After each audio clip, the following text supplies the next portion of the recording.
होनहार और काबिल पुलिस वाला था। मोटू और वीर दोनों बहुत ज्यादा अच्छे दोस्त थे। दूसरी तरफ पतलू नाम की लड़की अपनी बूढ़ी दादी के साथ रहते थे। पतलू एक जेब कतरी और चोरनी थी। अरे मोटू भाई, मैं तो चाहता हूँ चोरी चकारियों का नामो निशान मिट जाए इस इलाके से। अरे वीर यार, तुझे पता है आजकल तो लड़कियां भी जेब कतरिया बन गई हैं। कभी जेब काटती हैं तो कभी चोरी करती हैं। अरे खाने को तो कुछ नहीं बचा, मुझे बाहर जाकर फिर किसी की जेब काटनी पड़ेगी। दादी की दवाई भी खत्म हो गई है। दोपहर के करीब 3 बजे पतलू जेब काटने की गर्ज से घर से बाहर निकल जाती है। वो एक बाग में जाती है, लेकिन वहाँ पर कोई नहीं था। लेकिन बहुत जल्द उसे एक औरत नजर आती है जिसने बहुत बड़ी और मोटी चैन पहनी हुई थी। वो उसके करीब जाती है, उसके गले से चैन खींचती है और भाग जाती है। जब वो औरत शोर मचाती है तो मोटू सुन लेता है। वो पतलू के पीछे भागता है। पतलू एक दरख्त के पीछे छुप जाती है, लेकिन मोटू वहाँ आ जाता है। लड़की होकर चोरी करती हो, शर्म नहीं आती तुम्हें? चैन वापस करो और चलो मेरे साथ, मैं तुम्हें थाने में बंद करूँ। मैंने तुम्हारी चैन नहीं चुराई, तुम इससे बात करो मुझसे।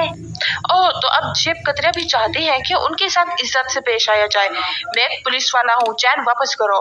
पतलू डर के मारे चैन उसे वापस कर देती है और अपने घर वापस आ जाती है। पतलू बहुत ज्यादा उदास थी। ये वो पैसे हैं जो मैंने जमा कर रखे थे, इससे मैं कल एक ठेला लगाऊंगी। अब मस्जिद में चोरी नहीं कर सकती, ऐसा ना हो कि कोई मुझे जेल में बंद कर दे। दूसरे दिन सुबह सवेरे ही वो सब्जियों का ठेला लगाती है। सब्जी ले लो, सब्जी ताजी हरी भरी सब्जी ले लो भाई, सब्जी। ओए, तू तो कल वाली चोरनी है ना? लगता है तूने किसी का ठेला चुरा लिया है। नहीं, ये मेरी खुद की मेहनत के पैसे हैं और उसी से मैंने ठेला लगाया है। अब मैं कोई चोरी नहीं करूंगी। अगर मैंने तुम्हें फिर से चोरी करते हुए देख लिया या तुम्हारे खिलाफ कोई कंप्लेन आई तो देखना मैं तुम्हारा क्या हश्र करता हूँ।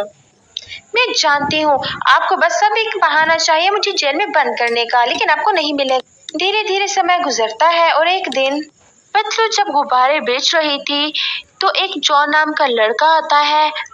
इतना खूबसूरत लड़की गुब्बारे बेच रही है, कितना दुख की बात है। एक्सक्यूज मी, मुझे ये गुब्बारे आप कितने के देंगी?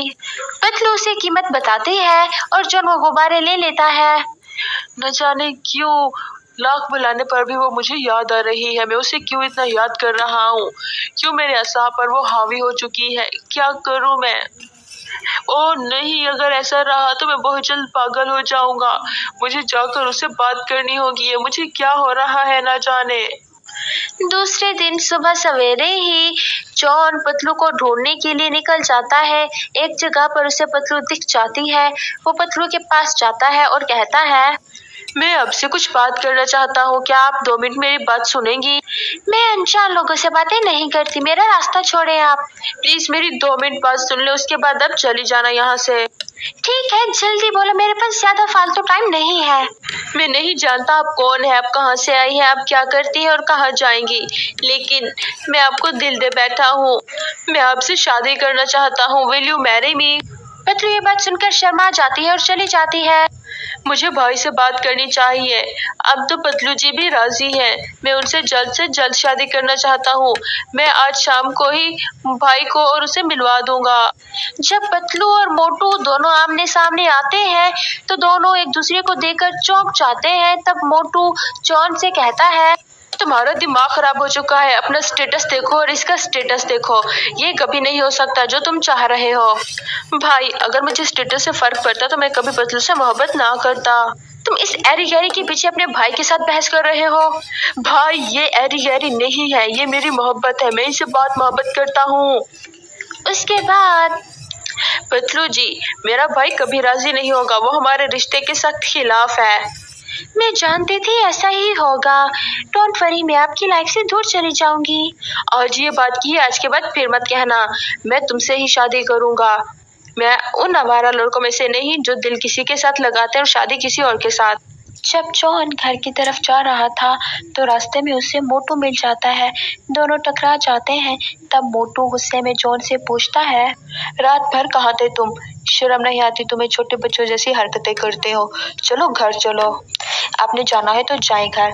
मैं उस घर कभी नहीं होगा जब तक आप पतलू के लिए मान नहीं जाते। जो तुम सोच रहे हो वैसा कभी नहीं हो सकता। ये ख्याल अपने दिल और दिमाग दोनों से निकाल दो कि मैं कभी मानूंगा। तो फिर वो घर आपको मुबारक हो, आप ही रहे उसमें। मैं उस घर में कभी नहीं आऊंगा। अगर आप पतलू को इज्जत नहीं दे सकते तो मुझे भी वहां रहने की कोई जरूरत नहीं है। जॉन पतलू के घर आता है और पतलू